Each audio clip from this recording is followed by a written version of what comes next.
broken alone.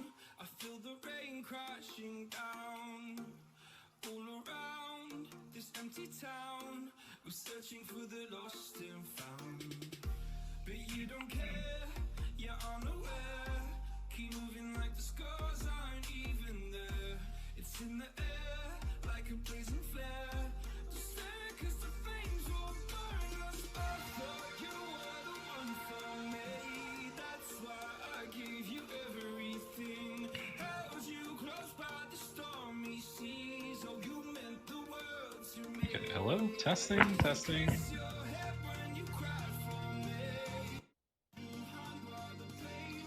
And suddenly an ad started, so I can't tell if we're actually cool.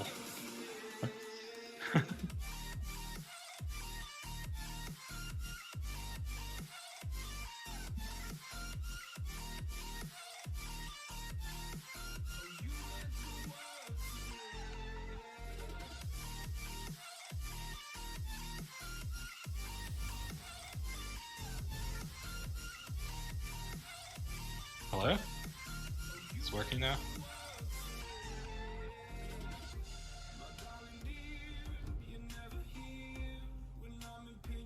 Okay, cool. I'm not a complete idiot. It's working. Woo!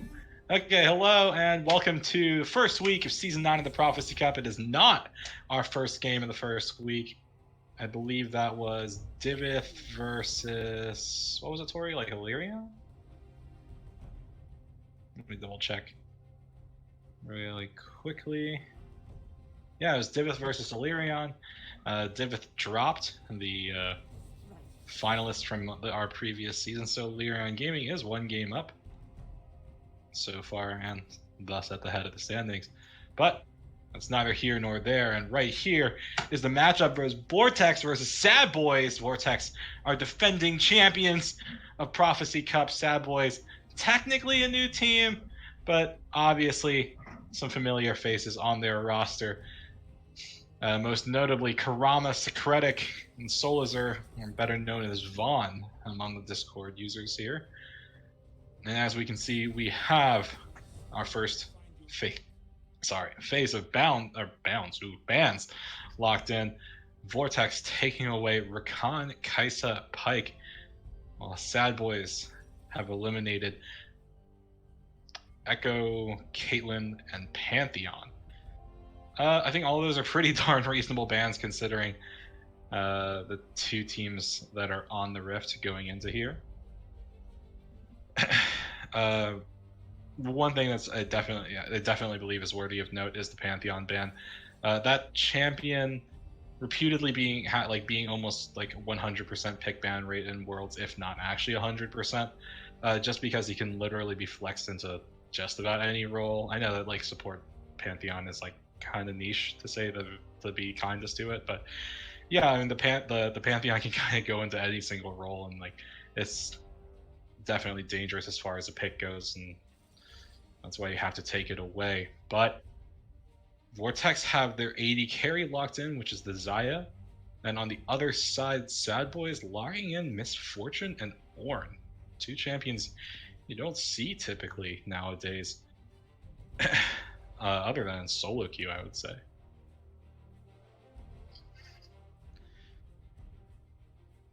Second pick for Vortex, they're taking a while with it, and it is the Kayle.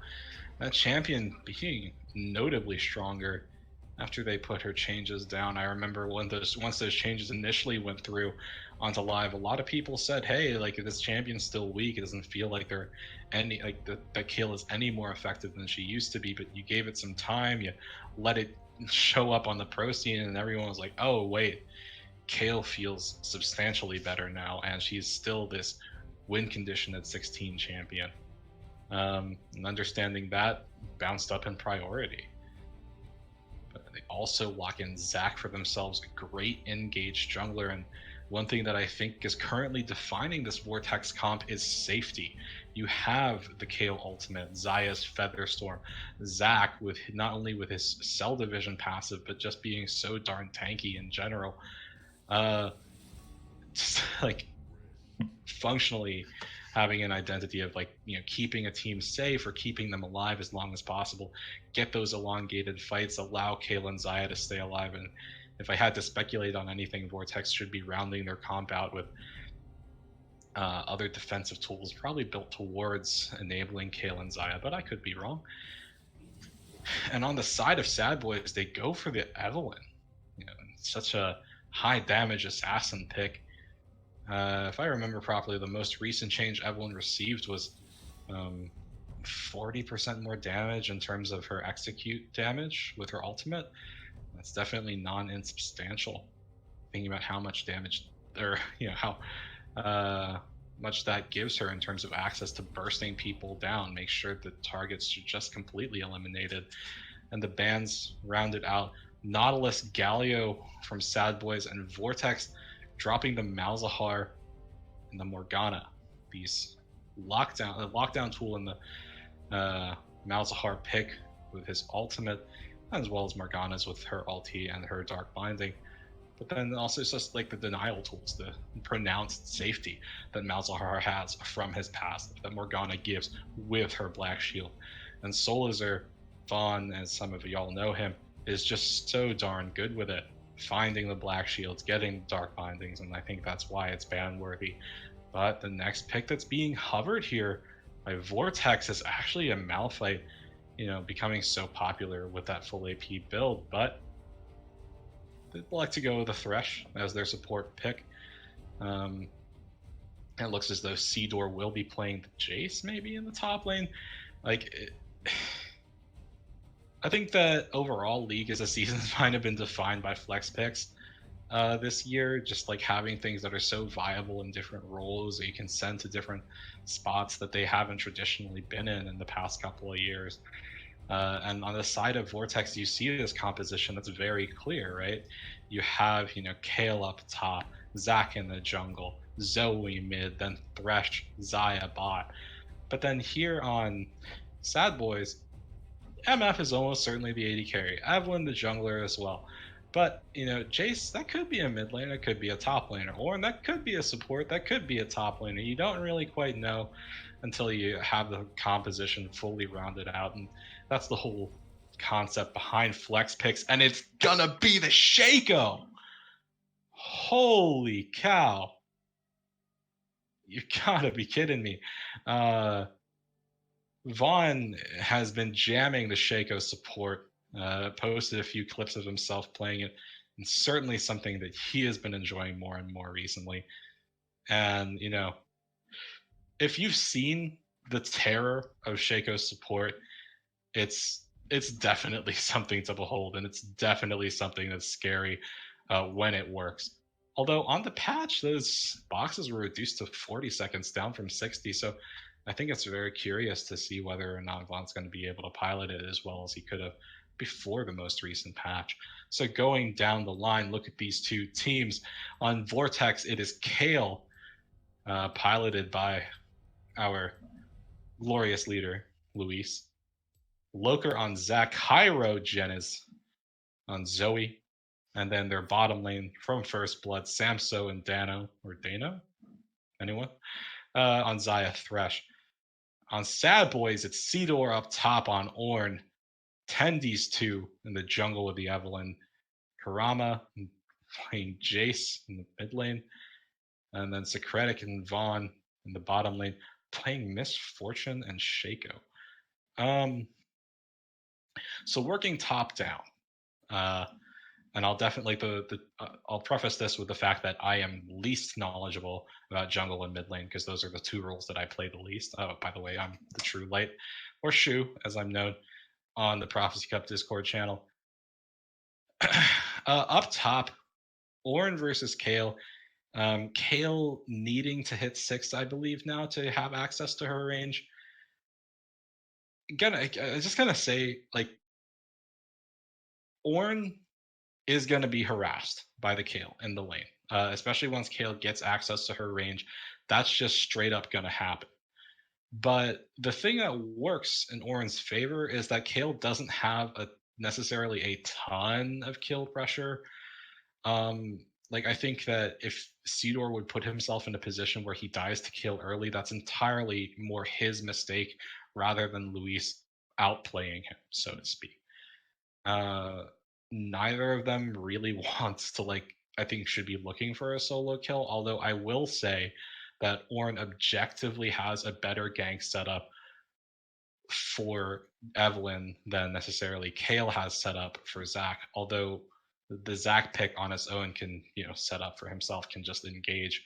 So we'll see how that plays in terms of the top jungle dynamic, if there's going to be a ton of action up there. Although I don't really think that there should be or would be, other than like making sure that Kale doesn't get put in the dumpster super hard. The next thing to consider is just the jungle in a vacuum. Evelyn, Zac. Uh, Zac's clear, not super fast early, but no, like neither is Evelyn's. I don't think that either of these picks would want to interact super hard in the jungle. Evelyn wants to get access to her stealth. Zac needs the extra range on Elastic Slingshot to have those more interesting gank paths, to have that engage that's a little harder to play around. In the mid lane, Cairo on the Zoe, Karama on the Jace. Both of them definitely going to be throwing out poke at each other. I think, in terms of Jace, it's on him to find the windows of opportunity to go in, to hit hard, while Cairo, Zoe pick kind of just wants to sit back, look for that sleepy trouble bubble, coordinate with your jungler at best, and slowly get yourself ahead as far as that's concerned. And finally, Xayah Thresh versus MF Shaco. I am a lowly gold player. I do not really see a ton of Shaco support. And I genuinely thought that like after this most recent patch, you would only be seeing Shaco in the jungle more than anything else. Vaughn is definitely, with the pick, is definitely saying he is more than happy to take it. And this is the first game of the season. There's a lot of games ahead of us, so maybe he's just saying here, I want to try something. If it works, and we can have something to play around in the future. If it doesn't, then it's just one game, no water off our back, so to speak. And the other thing I think, and on the other side of it, I think Xayah, Thresh very much have a great deal of agency on when they want to go in. Thresh having his lantern, having his death sentence, they should be way more able to choose when they want to fight versus an MF Shaco, who, but in a lot of ways, I think that bot lane can be defined by like, countering and punishing, using those Shaco boxes with the AoE fear, with the AoE fear, to your advantage as best as you possibly can. As well as, MFs make it rain. Like, I think between both of those things, having slowing effects, and this bottom lane of theirs having the double arcane comet, it's potentially something worth recognizing, worth thinking about. And you can see multiple pings going into that bottom side for both teams, although it looks like they're choosing to spread out. Maybe there was just a little bit of anticipation saying, hey guys, like, it's SADBOIS, it's Vortex, maybe we should be thinking about a 5-person and stacking up. But looks like it's spotted out both teams not doing much else other than looking each other in the eyes.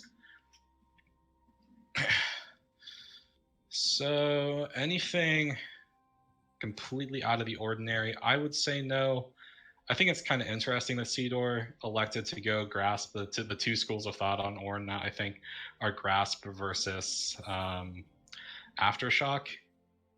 I think if he feels like he can make Grasp work into the Kale matchup, you should definitely go for it. But the other thing to be considered is once Kale hits her range, it's a bit harder to deal with, and get your Grasp procs as the Ornn there.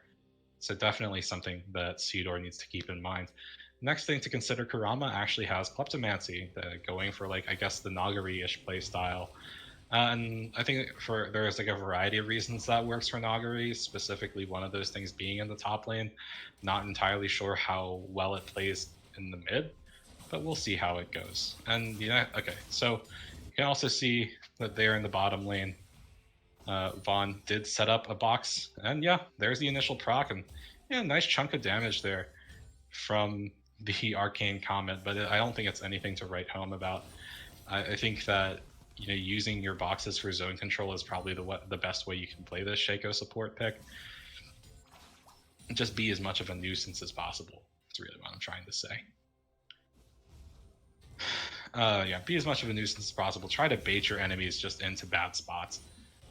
But overall, everything looks to be pretty net equal. I think Seedor made a right decision going for the Doran Shield rather than Corrupting Pot. I think Corrupting Pot is definitely willing to play more aggressively on Brawly issue there. Ooh, Searing Charge, slightly mistimed. Doesn't find the knockup with the Volcanic Pillar. The bottom lane, the Death Sentence does go wide, doesn't find anyone. And I think, referring to what happened up top, Seedor doesn't get hard punished for what he does. But definitely could have been worse. In the mid lane, there's the engage from Kurama. He does get hit by the Sleepy Trouble level. Doesn't take a little bit of damage here. And he does take a fair chunk, going down to around, 35-40% health forced to burn. His potion right there. The other side of it, though, is Cairo did have to use a fair bit of mana. Up top, there's the Brittle proc. There's so much damage, but in return, Seedor has to walk it out, takes continued damage from that Corrupting Potion proc. And things look to be net equal over there in the top lane. The only exception is that Luis has used every single one of his Corrupting Potion charges. The next thing that you have to consider when laning against an Ornn is that sometimes in certain circumstances he's not going to back there. You see there that Solazar roamed up to the mid lane, just pressuring for his mid laner there.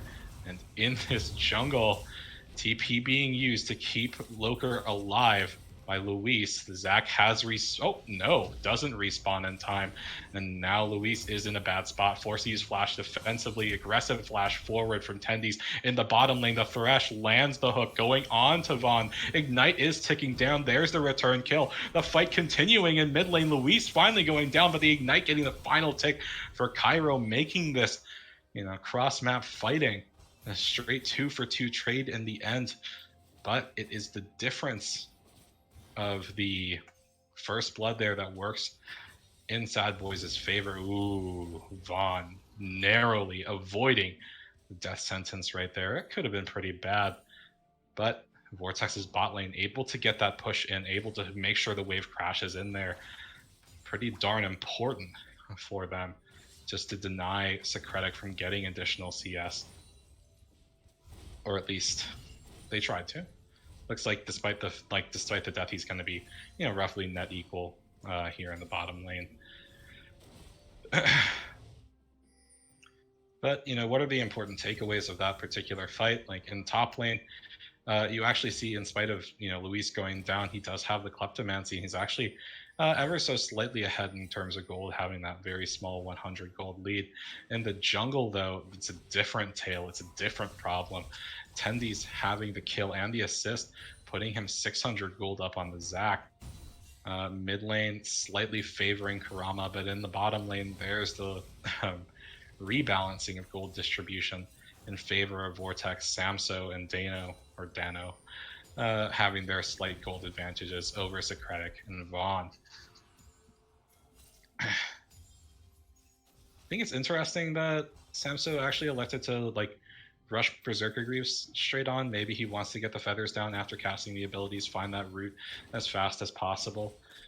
No death sentence there, but you can see the coordination clearing out the vision. Up there in the top lane, Luis taking continued hits.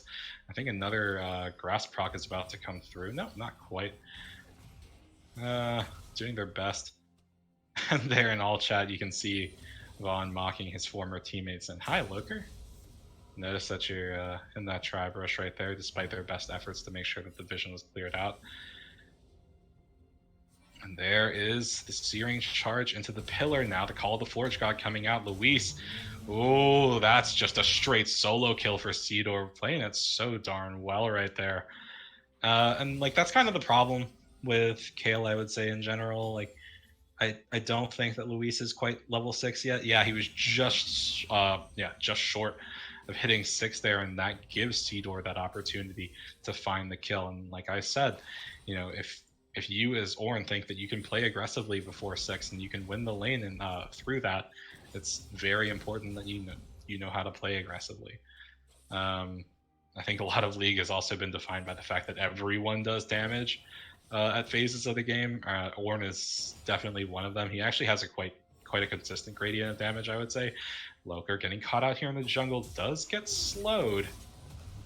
Maybe he even got charmed, but he gets the snap elastic slingshot off to stay safe. And look at this jungle difference. Oh, wait, look at the difference in jungle CS. Okay, I didn't mean to sound so toxic, I swear to God.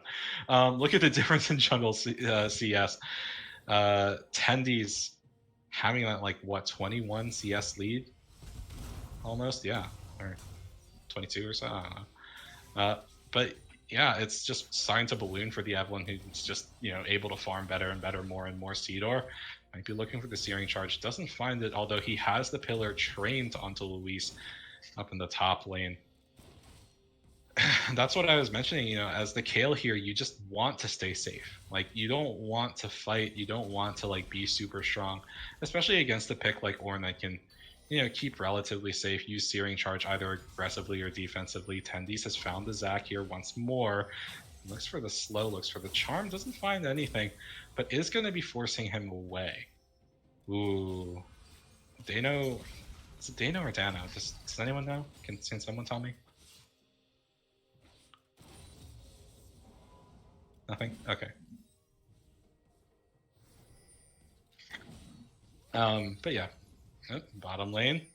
Soldier has used his ulti, but doesn't look like they're going to get anything off with it. He just uses it to pressure the enemy team bottom lane under their tower.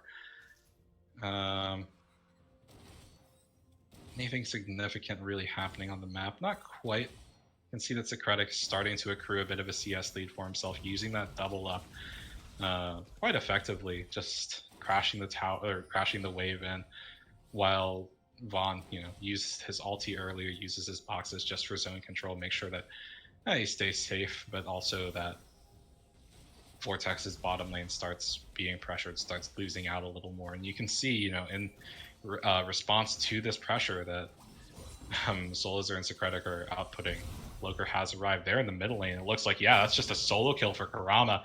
After finding the Sleepy Treble Bubble, getting the Ignite off? Whose Ignite was that? It looked like there was an Ignite ticking down. Maybe it was just from a W proc right there, but very well played from Cairo. Last season, at least to me, I was overall a fan of him. And he was very much, in my opinion, defined by the fact he was a bit of a support, like just an additional support for his team. But look at this, playing aggressively, using everything he has as an advantage, finding the Sleepy Treble Bubbles, pressuring so effectively there in the bottom lane. Vaughn might be in a bit of a bad position, puts the box down, uses his ulti, gets rooted up, and he does end up dropping, but so has Sam. So TP channeled by Kurama. The fight continues.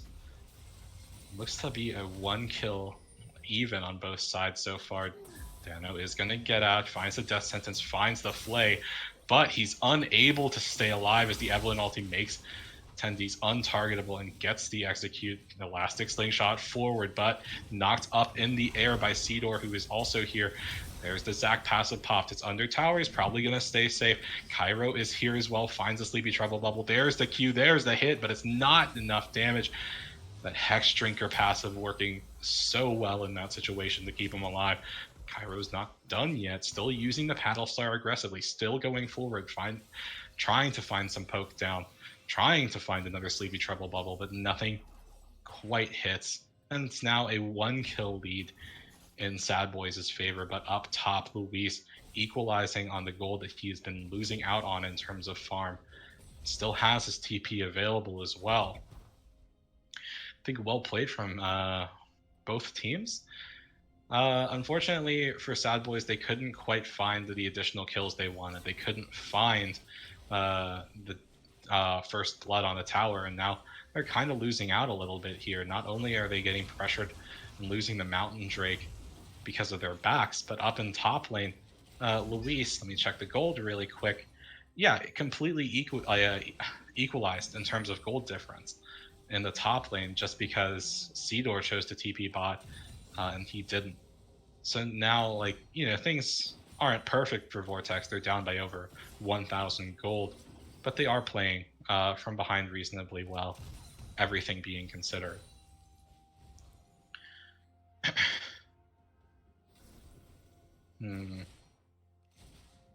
Let's see.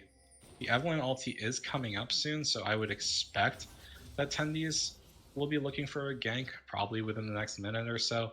On his Raptors at the moment, up in top lane, Seedor finally shoving in, getting gold back into his pocket, and Luis, you know, even though he does have the range available to himself, not necessarily in a great spot. And, you know, SADBOIS just going back to this push-heavy idea here. That was a good play from Dano right there. Unfortunately, just with the Deceive, I think. Is that Shaco's Q? Yeah, hallucinates his ulti. Just with the Deceive, effectively being a flash on a very short cooldown in comparison to Flash's cooldown anyway. The Shaco pick is just able to stay so darn safe in lane. But that CS lead is starting to bubble up in Socratic's favor. Soulizar does get hooked right there. I keep switching between Soulizar and Vaughn. I gotta choose. But yeah, the Shaco does get hooked right there, but Dano, I think, making a smarter decision, or maybe even a more afraid decision, to not take the hook in, even though they have Loker in the bottom area of this jungle. 2-Shiv Poison does get it slow off, but it's more for just the harass than anything else. Just get your gold stacks, as Vaughn still hasn't finished his support quest. Up in top lane, Seedor beating on Luis with his hammer. Call the Vortex God coming through. The first proc doesn't hit, the second one does, but Luis able to get his ulti off to avoid the damage. Down there in the mid lane, Karama getting hit so hard. Cairo finding a second solo kill for himself now. Oh, that's something there. In the bottom lane, the Elastic Slingshot going forward, finding the knockup. There's the Featherstorm. Vaughn has dropped, but his ultimate, the box, is getting another return kill. Bullet time used, ends up finishing off Loker in addition to that. Samso using his heal, trying to get away. Make it rain, does find the slow, but nothing else quite happens. Up there in the top lane, that aggression was finished and didn't really happen for anything, but ooh, Cairo taking a bit of a bad back, I suppose, right there. Backing right in front of the minions just meant that Tendies recognized the opportunity. First tower is going down in the favor of SADBOIS. And, you know, where it was a minute ago, they were up by just over 1k. Now they're up by 3.5k, roughly. So game is starting to get a little bit out of Vortex's hands here, and that Mountain Drake is good. Like, it's definitely something that can pay off as you push objectives, but the problem is you need to be in a spot where you can push objectives to utilize Mountain Drake, because until then it's just a, hey, this doesn't work in favor of our enemy type of thing, and it doesn't necessarily get a lot done for you.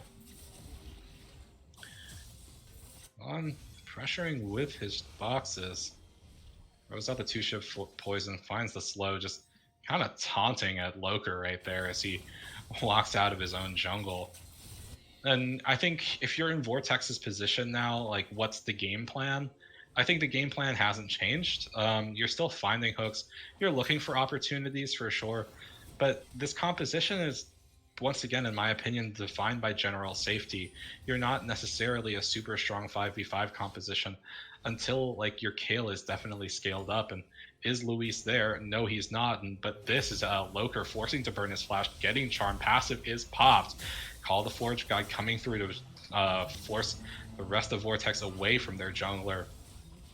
And Loker is just left to die. And I don't really think there's any other decision that can be made.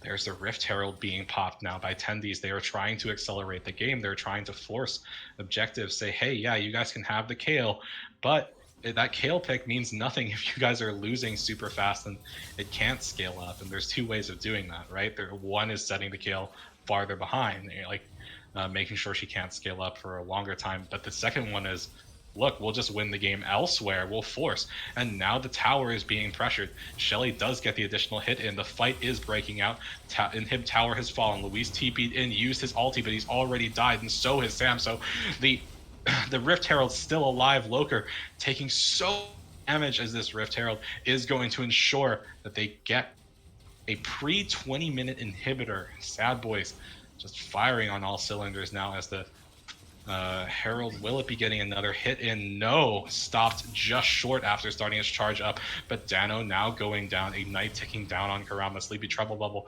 does not find an additional target as Cairo does his best to defend in this situation. And, you know, to an extent, this is potentially a failure of the comp that Vortex put together here. Yes, it is defined by safety, but when things are going south, Ignite ticking down, and Cairo is gone to Socratic. Anyway, let me finish my thought. Yeah, this comp has a lot of safety, and like there are things that make it work. And allow Loker just threw himself forward and died. Okay, but when things are going south, what defensive tools do you have? What wave clear can you provide against a team that is starting to snowball? And you know, what's their answer? It's Kayle potentially just using her passive to clear waves, and it's Zoe using her paddle star at best to just like hit the backline of minions and pressure from there. But now Vortex is in a terrible spot, down almost 9k gold from 3 minutes ago where they were down like 5. Things are just going from bad to worse for their team now, and it's just very rough for them to deal with because, you know, Zach, who's supposed to be a super tank, has been set behind. Kayle, you know, classically already set behind, and your bottom lane of Xayah Thresh also behind. And, you know, what's your one light in the darkness right now? It's the Zoe, and I'm not really sure if where Cairo is right now, he can find a 1v5, or you know, not find, but like actually have the opportunity to 1v5, give his team the chance to stall and scale up. But maybe this is part of it. Find the engage onto Vaughn, does use the hallucinate, spawns his clone. Now there's Karama looking for a continued fight. Another hook lands onto the Shaco. Pop up, let's bounce. Loker trying to get away, taking additional hits. Now Luis going down to Socratic as Loker continuing to get hit and die, using the lantern, trying to stay alive, but Dano dies for his jungler Sins, who ends up going down anyway. Flash used by Cairo to stay alive under their tower. Sleepy Trouble Bubble going out there into the bullet time, but the final, or no, not even the final few waves, more waves just hitting onto the Zoe. Triple kill in Socratic's pocket. And SADBOIS are firing on all cylinders, and they are taking control in a dominant fashion of this game. Baron spawning in 30 seconds, super minions charging down the top lane. What can Vortex do? Not a whole ton. If I had to say, like, if I had to call it, like we're not in best of 3 anymore, so this is kind of it for Vortex. Like, they need to win this game, but it is early on in the season. I would say that if you're Vortex, or if you're a Vortex fan, you know, like, just let it chill. Like, if this game is a loss, it's a loss. Let it be, and you know what, like, learn from this and, you know, go forward, because right now you are just in like hold mode. Like, it's like if somehow Vortex does get a win in this game, it's not necessarily going to be off the back of like them playing super well, but I think there's still chances. I'm not quite sure how hard a Shaco support pick scales. Luis looking for the kill, does get the shutdown onto Socratic, 1,000 gold in his pocket. Cairo finding the kill onto Vaughn. Call the Forge God, I think it's looking for Cairo, doesn't quite find him. You know, like, getting those 2 shutdowns or getting those 2 kills, pretty darn big, right? Like, you kill the MF and the gold goes into Kale's pocket. You know, maybe there's a higher chance now for Luis to get big, to get relevant, so to speak. And Cairo continuing to just, you know, be a damage threat, be like this presence for Vortex to continue to play around until the Kayle hits on a more reasonable power spike, as well as Samso on the Xayah. But now, like, what position do they find themselves in? They've lost 2 inhibitors in top and mid. Baron is spawned, and overall the vision control, I would say, is in SADBOIS, looking at the 2 control wards they have down. But there is, I think, 1 ward that's not quite spotted out by SADBOIS on Vortex's side. But it looks like they're not really gonna try to force a Baron or put themselves into a situation where they're 100% going to, or not 100%, but they're going to put themselves in a position where they could possibly throw Dano. Getting so low, another auto from Secretic does him in. And yeah, they're just pressuring the bottom lane, making the waves crash in, letting, hey, top lane, the inhib might have respawned, but the mid lane is still auto pushing off of these super minions, just marching down. They know that, oh, there's the engage, there's the elastic slingshot into the bounce, into the Kale ult. Secretic getting very low. Call the Forge God is coming through. The Ornn unable to find the charge into the knockup, but Loker's passive has been popped. There's the Cell division. Is he gonna drop? Yes, he is. The inhib in top lane has dropped. Now Cairo is dead as well. Samso in a pretty bad spot. Doesn't have Featherstorm available. Evelyn uses the ultimate. Searing Charge doesn't find the knockup. Ooh, shutdown going on to Secretic, but now Samso has fallen as well. Luis and Dano just trying to stay alive, trying to keep the dream alive. Sidor gets his charge interrupted. Luis finally falling as well. It's just Soul Lizard, just Sidor. Oh, I am mistaken. Death sentence means he's dead. Sidor just charging here. If he's able to pressure Dano off the towers, then maybe the super minions can finish the job off, but Loker has respawned, is going to be pushing Sidor away. I don't think the Ornn can survive in this situation. He's just trying to walk it out. But look, the inhib tower just dropped to the minions, and the minions are doing so much damage, pressuring the Nexus now. I think Loker, yeah, you do have to abandon the push. Make sure your Nexus doesn't take a whole ton of damage now. And you look at this base of Vortexes here, on all they have left is their Nexus and their bottom lane inhib, which I think is actually getting pushed on by the minions, and it will be falling in short order. That's pretty bad. Oh no! Now it is a triple inhib game for SADBOIS. It's an Infernal Drake that is up as well. Kurama already on it. Gonna go down to half health already. Solazar, Vaughn reestablishing vision around Baron, but not really sure SADBOIS, once again want to put themselves in a position where they lose that. And ooh, Samso just completely destroyed by Secretic right there. Elastic Slingshot does go forward, but the Edge of Night active actually makes sure the knockup doesn't land. Secretic does get taken out, but look for the rest of SADBOIS. What can they do here? Dano throws out the hook. Nothing really finds Vaughn as he stays alive.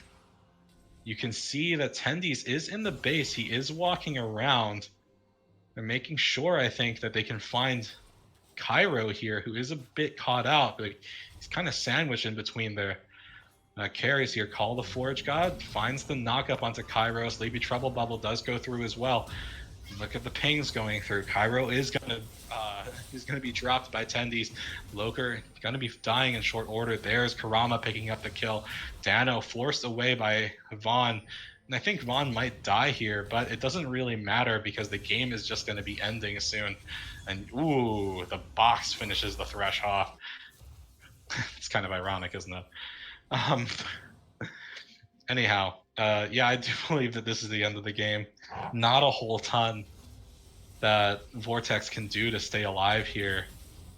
Middle inhib is up, but Kurama's already starting to hit the Nexus, and super minions crashing in. Sidor is there, and Cairo, Samso, or no, Cairo just respawns. Samso is up, but minions finish off the Nexus pretty conveniently for SADBOIS in this win, in a rather dominating fashion, to say the least.